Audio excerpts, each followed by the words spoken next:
Bismillahirrahmanirrahim. Saudara sekalian yang dirahmati Allah Subhanahu wa taala. Pada video sebelumnya kita sudah jelaskan apa itu metode lisani, 4 langkah tepat membaca kitab Arab, dan prakteknya seperti apa di dalam membaca teks Arab.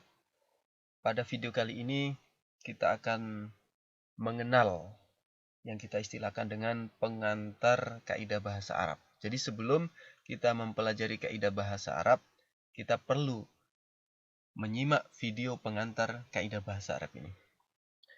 Peserta sekalian, apa yang kita pelajari pada pengantar kaidah bahasa Arab ini? Kita akan mempelajari komponen bahasa Arab. Jadi bahasa Arab itu terdiri dari 3 komponen. Yaitu al-huruf, al-kalimah, dan al-jumlah. Apa? Al-huruf, al-kalimah, dan al-jumlah. Apa? Al-huruf, al-kalimah, al-jumlah. Ini 3 komponen bahasa Arab. Apa itu huruf? Di dalam bahasa Arab disebut huruf hijaiyah, yaitu alif, ba, ta, dan seterusnya itu disebut huruf. Sama dengan bahasa kita ya, huruf hijaiyah. Nah, ada 2 hal yang harus kita pelajari terkait dengan huruf ini, yaitu cara membacanya dan yang kedua cara menulisnya.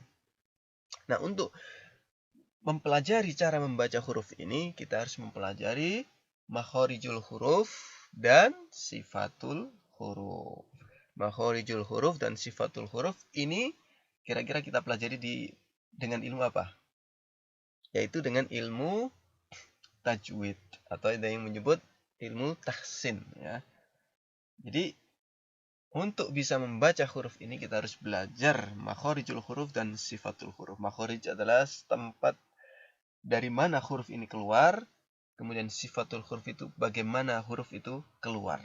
Apakah dengan syiddah, atau dengan qalqalah, atau dengan hamz, atau dengan yang lainnya. Nah, itu huruf memiliki sifat-sifat ya tersendiri setiap hurufnya. Nah, ini kita pelajari dalam ilmu tahsin, ilmu tajwid, yang saya kira insya Allah sudah sedikit banyak sudah kita pelajari semua ya.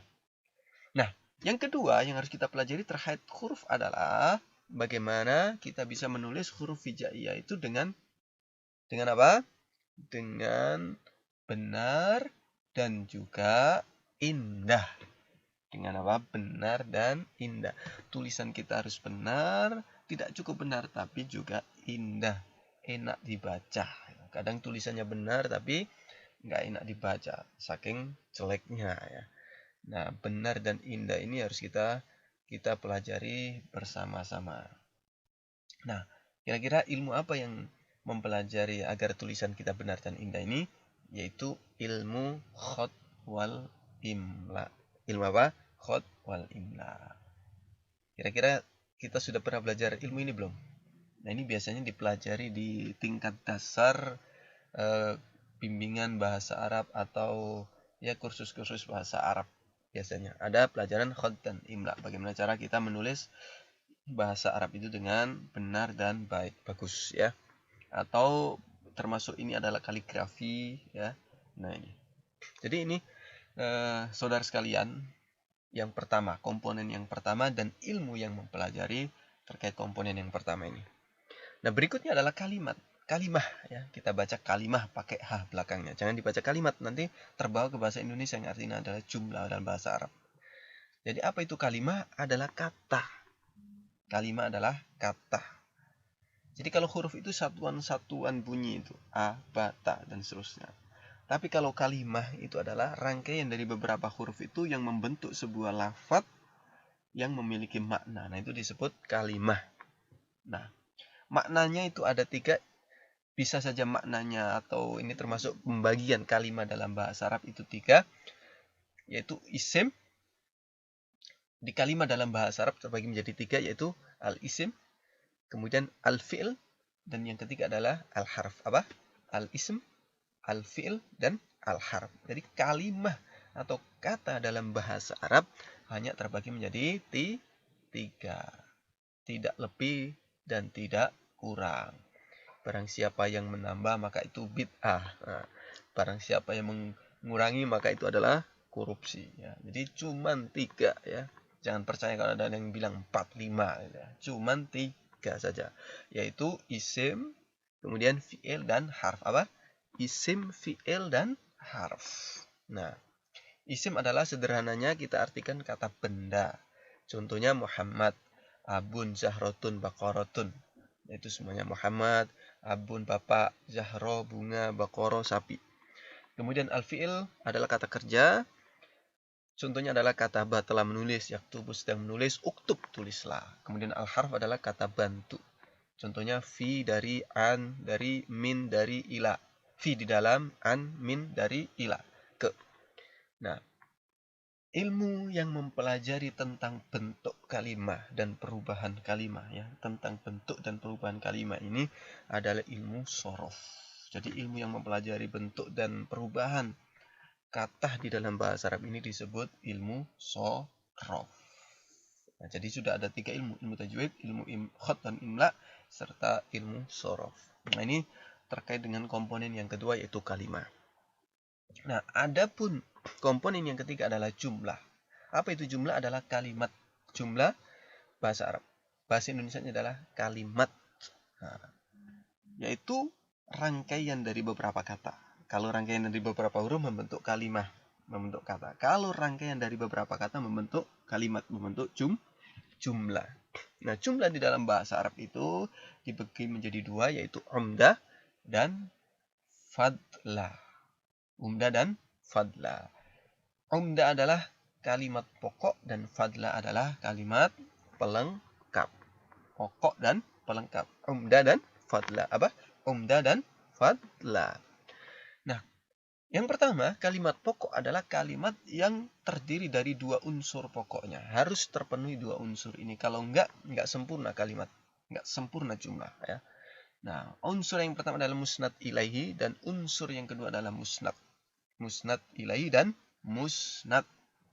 Nah, musnad ini sederhananya kita artikan subjek dan musnad adalah predikat. Contohnya, Hasanun Tolibun. Artinya adalah Hasan adalah seorang siswa. Jadi Hasan di sini adalah subjek, Tolibun adalah predikat. Musnad ilai Hasan, musnadnya adalah Tolib. Kemudian yang kedua adalah kalimat fadlah, kalimat pelengkap. Nah, ini kita bagi menjadi 2, kalimat keterangan dan ekor kalimat. Kalimat keterangan dan ekor kalimat.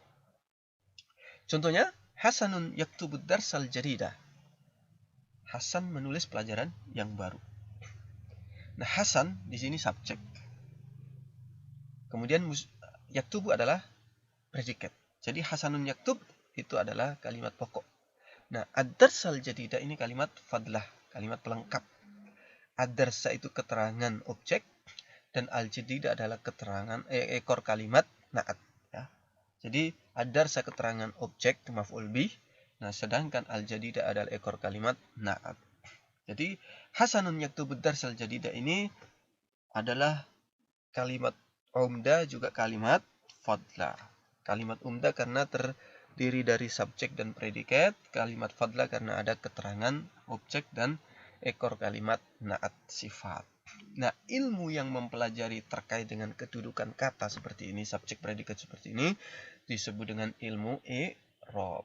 Jadi ilmu yang mempelajari tentang kedudukan kata di dalam kalimat disebut dengan ilmu i'rab. Nah, gabungan dari ilmu i'rab dan ilmu sorof ini disebut dengan ilmu nahwu. Nah, ternyata gabungan dari ilmu sorof dan ilmu i'rab ini disebut ilmu nahwu. Nah, setelah kita pelajari ilmu sorof, ilmu i'rab, otomatis kita menguasai ilmu nahwu. Nah, setelah itu ada ilmu yang melengkapi agar kita lebih dalam lagi di dalam memahami bahasa Arab, yaitu ada ilmu badi'. Nah, ilmu yang mempelajari keindahan bahasa Arab. Kemudian ada ilmu bayan yang mempelajari kejelasan bahasa Arab. Dan yang ketiga adalah ilmu ma'ani yang mempelajari terkait ketepatan bahasa dengan kondisi yang diajak bicara, muqtadul hal ya. Nah, ketiga ilmu badi, bayan, dan ma'ani ini disebut ilmu balaghah. Nah, di buku lisani ini akan sedikit dibahas terkait ilmu ma'ani. Di langkah yang keempat kita akan mempelajari beberapa pembahasan terkait dengan ilmu ma'ani. Jadi, peserta sekalian, inilah pengantar kaidah bahasa Arab yang akan menjadi gambaran kita secara global kaidah bahasa Arab dari awal sampai akhir, sehingga dengan gambaran global ini bisa menjadi rute kita di dalam mempelajari bahasa Arab. Dari mana kita mulai, dari mana selanjutnya, kemudian sampai mana nanti kita finishnya. Itu kita pelajari kita menggunakan panduan pengantar kaidah bahasa Arab ini. Nah, ini. Jadi dari sini kita tahu, ternyata kita belajar tajwid dulu, kemudian belajar imla dan khot dan imla, kemudian belajar sorof, kemudian belajar i'rab. Nah, setelah itu baru kita kuasai nahu. Nah, setelah menguasai nahu baru kita masuk ke ilmu balaghah. Nah, ini urutannya di dalam mempelajari kaidah bahasa Arab.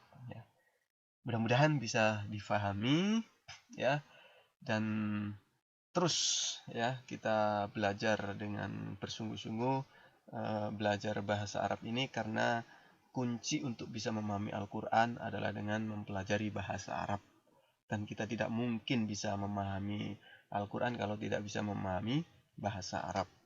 Nah, salah satu yang terpenting dalam bahasa Arab itu adalah kaidah atau grammarnya. Nah, kebanyakan orang gagal memahami grammar atau kaidah bahasa Arab karena melihat buku-buku yang terkait dengan kaidah bahasa Arab itu sudah dipandang sebagai sesuatu yang menakutkan gitu. Maka hadirlah buku lisan ini dengan harapan mudah-mudahan yang belajar bahasa Arab itu tidak takut. Yang takut bisa tertarik dan yang nggak bisa khatam mempelajarinya bisa khatam. Inilah metode lisan. Semuanya atas taufik dan hidayah dari Allah. Mudah-mudahan Allah memberikan hidayah dan taufiknya sehingga kita betul-betul bisa memahami bahasa Arab, sehingga kita bisa memahami Al-Quran. Wallahu a'lam bishawab. Assalamualaikum warahmatullahi wabarakatuh.